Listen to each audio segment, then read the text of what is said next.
A pensar más con Rosa María Palacios.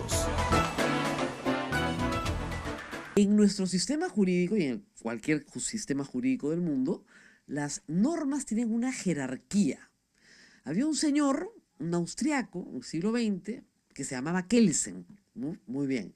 Kelsen identificó una pirámide en las normas. Es decir, en la punta arriba está la Constitución. En una segunda categoría vienen las leyes. Y en una tercera categoría vienen los reglamentos. Por lo tanto, un reglamento, ¿no es cierto?, no puede cambiar la Constitución. Una ley no puede cambiar la Constitución. Pero la Constitución sí puede cambiar una ley y puede cambiar un reglamento. Un reglamento no puede cambiar tampoco la ley. Nunca. Porque prima, y ahí viene la jerarquía, la ley sobre el reglamento. Muy bien, esta es la norma fácil, básica y general. ¿Qué hizo el Congreso? De acá viene, digamos, una cosa media complicada de entender. El Congreso modificó su reglamento, pero ese reglamento del Congreso en realidad se llama reglamento, pero no es un reglamento, es una ley. Qué pesados son los abogados, ¿no? Sí, pues. Muy bien. Los reglamentos son normas generales que emanan del Poder Ejecutivo, normalmente a través de decretos supremos. ¿Ok?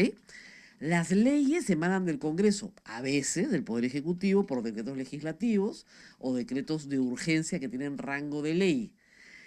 En el Congreso hay ley orgánica, ley, reglamento del Congreso, ley de presupuesto.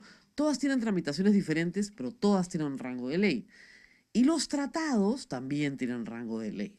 Muy bien, las que tienen rango de ley no pueden desnaturalizar la Constitución. ¿Ok? Y a su vez, los reglamentos no pueden desnaturalizar la ley. La ley emana del Congreso y la reglamenta el Ejecutivo sin transgredir ni desnaturalizar la ley. Esas son las normas del juego. Muy bien.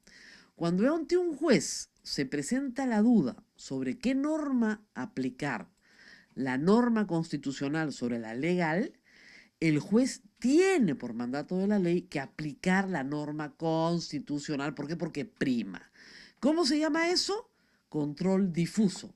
Todos los jueces lo tienen que hacer. ¿Ok?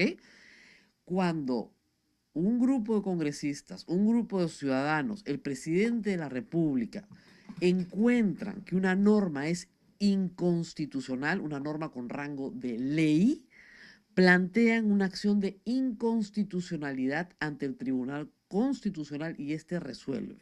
¿Cómo se llama eso? Control concentrado. Es un órgano que resuelve para todos. Muy bien. Lo que ha hecho ayer el Tribunal Constitucional es decir, el Congreso ha modificado su reglamento. Esto tiene rango de ley. Y al hacerlo, ha pretendido modificar la Constitución y eso es inconstitucional.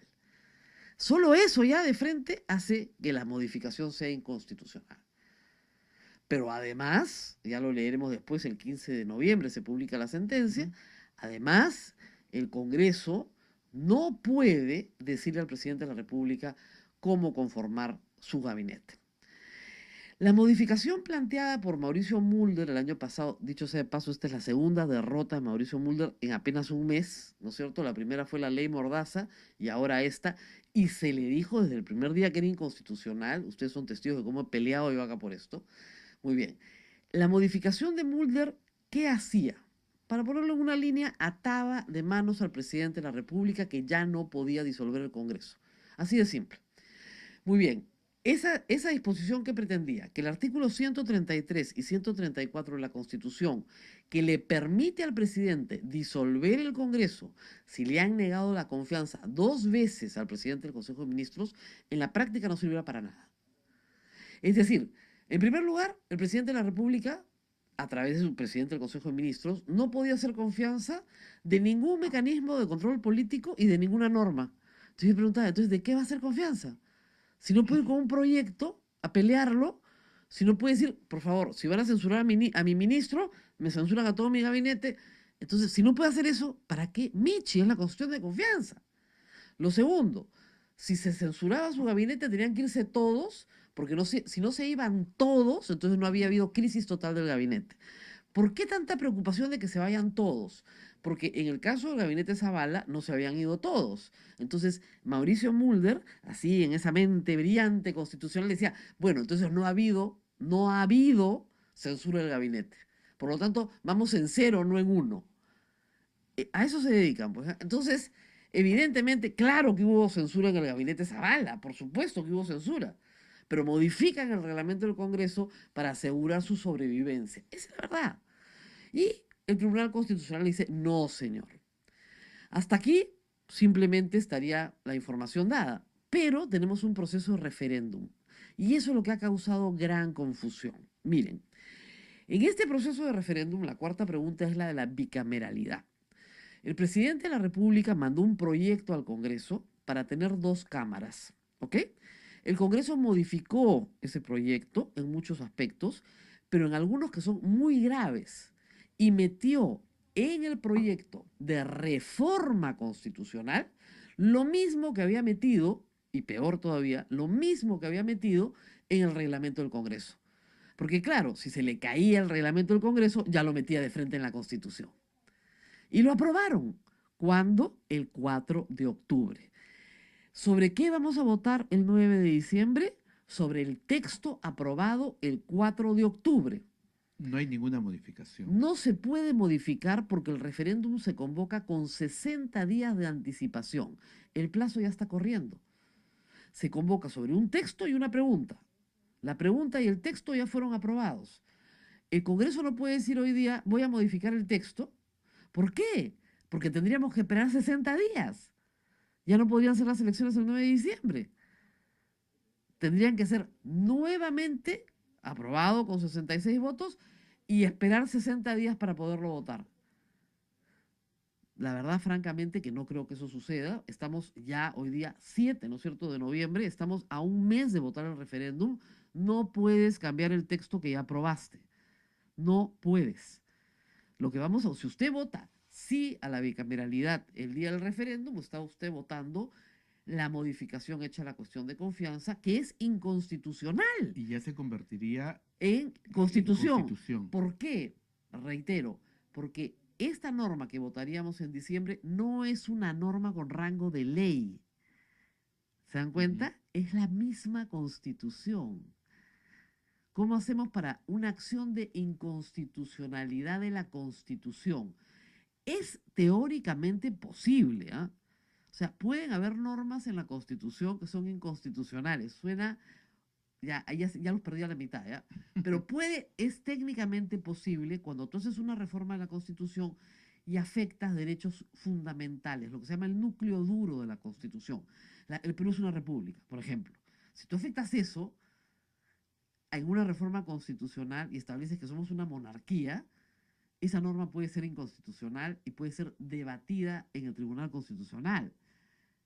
Pero estamos hablando de una situación que no es igual. Estamos estableciendo un mecanismo distinto de equilibrio entre el Poder Ejecutivo y el Legislativo. Y eso no se revierte con tanta facilidad en el Tribunal Constitucional. Entonces, ¿por qué vamos a aprobar, ¿no es cierto?, algo que es peligrosísimo para la democracia, como lo hemos percibido en estos últimos años, cuando el presidente se queda sin instrumentos para enfrentar un poder total del Congreso, aplastante y total? El Ejecutivo tiene que tener una válvula de escape. La cuestión de confianza era la válvula de escape para poder disolver el Congreso. Si le quitas esa válvula de escape, lo único que tenemos es una situación de confrontación perpetua. Entonces, tiene que haber la válvula de escape. Así lo entendió el TC, por eso ha derogado el reglamento del Congreso. Pero lo que no puede el TC es pronunciarse sobre un proyecto de reforma que ni siquiera existe, porque no ha sido aprobado. ¿Y quién lo va a aprobar? ¿Nosotros? Ni hablar. En estas condiciones, de ninguna manera.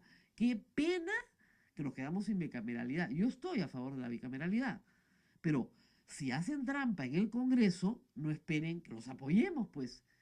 Ahora, ustedes preguntarán, ¿y qué tanta desesperación de peruanos por el cambio de confundir a la gente? Ayer, pues, ha sido Así es. impactante. Porque eso. quieren reelegirse como senadores. Ese es todo el problema. Porque si se aprueba la bicameralidad, la norma que vamos a votar para la no reelección de congresistas no se aplica a aquellos que postulen al Senado. Entonces están convencidos que se van a reelegir todos como senadores. Yo lo dudo, pero quieren esa puerta de escape. Y por eso están promoviendo una cosa, discúlpenme, que es un absurdo jurídico. El Ejecutivo está buscando soluciones. ¿Qué solución va a buscar? Si el plazo ya está corriendo. Se convoca con 60 días de anticipación con un texto y una pregunta. Ahí está el texto y ahí está la pregunta. Y no se puede modificar No se puede nada de eso. modificar. Por eso era el apuro, ¿se acuerdan? De Así sacar es. todo el 4 de octubre o el 7 de octubre a más tardar. Y era toda la pelea por sacar esto. No se puede modificar. Ya está la pregunta, ya está el texto. ¿Qué puede hacer el legislativo? No ir a referéndum. En la próxima legislatura presenta su proyecto de bicameralidad, 87 votos, y en la siguiente legislatura 87 votos de nuevo, y para el 2021 tiene su bicameralidad. Pero la aprobarán en el 2019, ya no con voto popular. Y ya sin este articulete, ¿no es cierto?, que nos estaban reventando el 133 y el 134. Pero ese contrabando colocado por el Fujimorismo y el APRA, ¿no es cierto?, que puso contra la pared al Congreso, porque o era la sopa de Herodes, o sea, o lo aprobabas o lo aprobabas. Entonces, ahora el pueblo le dice no. Y me ha dado mucha pena el grado de confusión generado en mucha de la gente que nos sigue, porque no entendían nada ayer. ¿Por qué el gobierno nos está diciendo que ahora sí podemos votar por la bicameralidad cuando el gobierno, Martín Vizcarra, nos ha hecho que no votemos por esa norma tramposa? Además, dicho sea de paso, la paridad no se ha recuperado tampoco, ¿eh?, que era parte de la propuesta de Vizcarra. Entonces, la cuestión de confianza en buena hora se ha restituido a lo establecido estrictamente en el artículo 133 y 134 de la Constitución vigente. Gracias a Dios. La escaramuza con Mulder terminó. El presidente de la República puede hacer cuestión de confianza de normas y de procedimientos de control político. Gracias a Dios. Regresamos a la normalidad. De marzo del año pasado a la fecha, la hemos pasado en realidad de marzo de este año en realidad, a la fecha la hemos pasado en esta situación confusa. Muy bien, pero ahora eso no significa que podamos aprobar la bicameralidad. Lo siento. No es que después la vamos a cambiar. La aprobamos así y como es inconstitucional, ¿con qué votos? ¿Qué votos tiene Peruanos por el Cambio? ¿Con qué votos, señores? Con ninguno. No tienen los votos para prometer eso.